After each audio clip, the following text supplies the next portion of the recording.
वालेकुम नाजरीन, मैं हूं कमर मेकन और आप देख रहे हैं मेरा यूट्यूब चैनल और फेसबुक पेज। इस वक्त मैं पार्लियामेंट के गेट के बिल्कुल सामने मौजूद हूं। अभी से थोड़ी देर पहले शाह महमूद कुरैशी साहब ने प्रेस टॉक किया। यहां पर जो मुज़ाकरात का तीसरा दौर आज ख़त्म हुआ है, वो आपको बताते चले कि बिल्कुल बिला नतीजा ख़त्म हुआ। और उन्होंने कहा कि हम इलेक्शन की डेट और असम्बलियों की तहलील पर कोई एक जगह पर हमारा इत्तेफाक ना हो सका, जिस पर अब हम ये कह सकते हैं कि जो होने वाले मुज़ाकरात अभी तक वो बेसूद गए और उनका कोई भी नतीजा ना निकल सका, मुज़ाकरात नाकाम रहे। जैसा कि बहुत सारे लोग इसी तरह से कह रहे थे। जब मैंने रिजवान भाई से इस बारे में डिस्कस किया था तो उन्होंने भी कहा था कि मुज़ाकरात कामयाब होते नज़र नहीं आ रहे।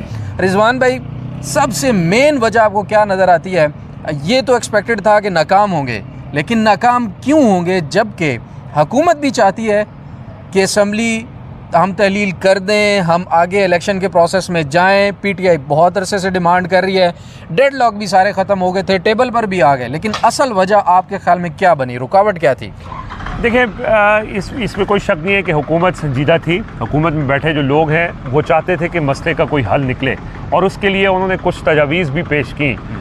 लेकिन जैसे कि सबको पता था कि ये हुकूमत बेबस है या बेख्तियार है। ये अगर तजवीज़ दे भी रहे हैं तो इनके पास वो वाली क़ुव्वत या वो वाली ताकत नहीं है उस फैसले के अंदर शामिल के जो असल हकीकत समझी जाती है इस मुल्क के अंदर। तो इसी वजह से इमरान खान इस बात के ऊपर उनका इसरार था कि अगर कोई फ़ैसला करना है तो वो फौरी करना है, और अगर असम्बलियों की तहलील करनी है तो उन्होंने कहा 14 मई तक असम्बलियाँ तहलील कर दें।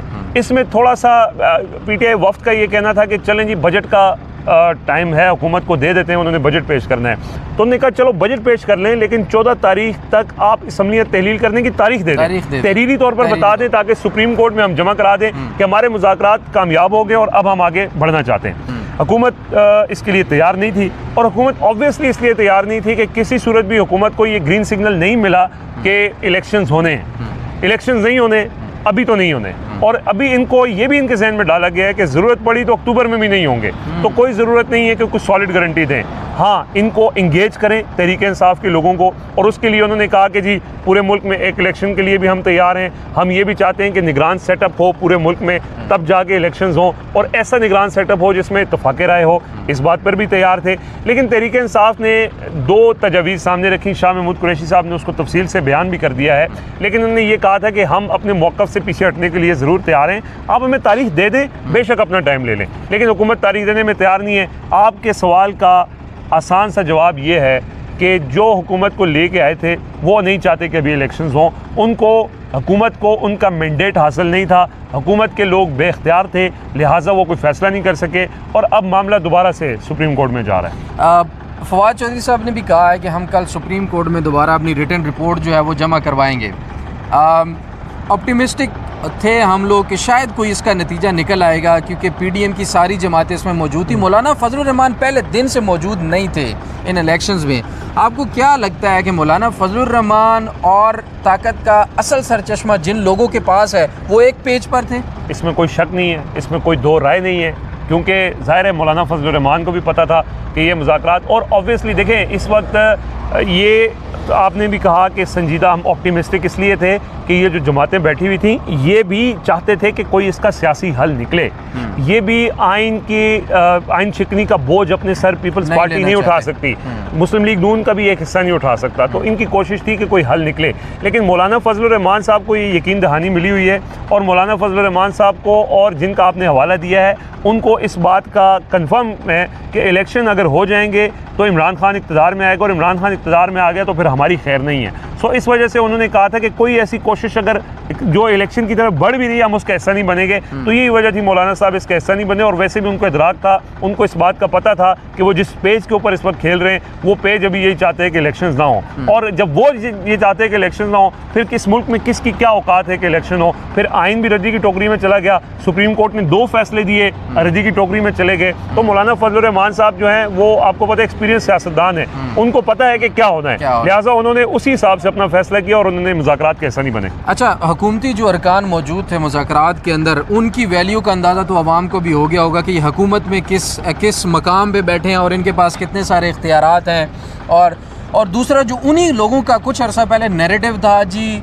कि कुछ लोग जो है वो न्यूट्रल हैं, वो कभी भी इन चीज़ों में दखल अंदाजी नहीं करते, और हमें तो जिहाद पेश की जाती थी कि जी बिल्कुल ये एक सियासी खेल था जो हुकूमत सारा का सारा चेंज करना, वो भी अब कहानी सारी खुल कर अवाम के सामने जो है इस वक्त नज़र आ रही है।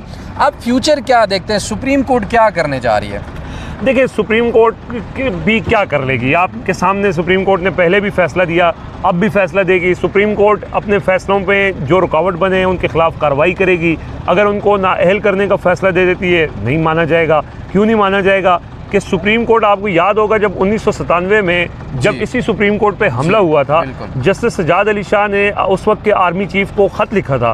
तो उस वक्त के आर्मी चीफ उस वक्त ये नहीं चाहते थे, तो उन्होंने वो ख़त उठा के वजारत दिफा को भेज दिया कि आप इस मामले को देख लें। सो असल बात ये है कि जिन्होंने अमल करवाना है वो अगर अमल नहीं करवाएंगे तो सुप्रीम कोर्ट के फैसलों की कोई हैसियत नहीं है, आइन की कोई हैसियत नहीं है। अब फिर सवाल ये बनता है कि जब सुप्रीम कोर्ट भी नहीं है, आइन भी नहीं है, अवाम को फैसला करने का मौका नहीं दिया जा रहा, फिर होगा क्या?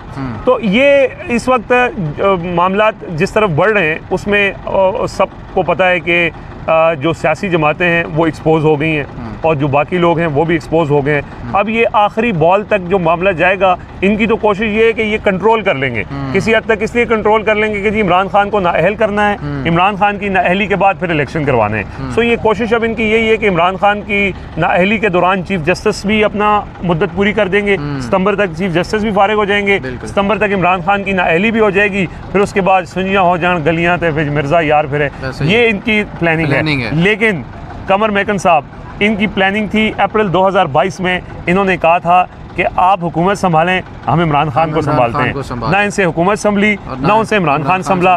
वो प्लान एक साल से कामयाब नहीं हो सका। अब एक नई प्लानिंग है, देखते हैं ये किस हद तक। मुझे तो ये लगता है, हमारा एक्सपीरियंस है, आपने पिछले एक साल में बहुत क्लोजली वाक़यात को देखा है, बहुत सी ऐसी चीज़ें हैं जो पिछले एक साल में पहली दफ़ा हुई हैं। बिल्कुल ऐसे ही। सो ये भी हम देखेंगे कि पहली दफ़ा होगा। एक्सट्रीम भी हुई हैं, ऐसी एक्सट्रीम भी हुई हैं जो कि हिस्ट्री में नहीं है। बिल्कुल। नाज़रीन, हमारे साथ मौजूद है रिजवान गिलज़ैल साहब। दूसरी तरफ मुज़ाकरात का आखिरी दौर होने से पहले फवाद चौधरी और इमरान खान साहब इस बात का इशारा दे चुके हैं कि अगर मुज़ाकरात कामयाब नहीं होते तो फैसला सड़कों पर होगा। अब देखना यह है कि पाकिस्तानी अवाम अपनी किस्मत का फैसला किस तरह से करती है। अपने मेज़बान कमर मेकन को दीजिए इजाज़त। अल्लाह हाफ़िज़।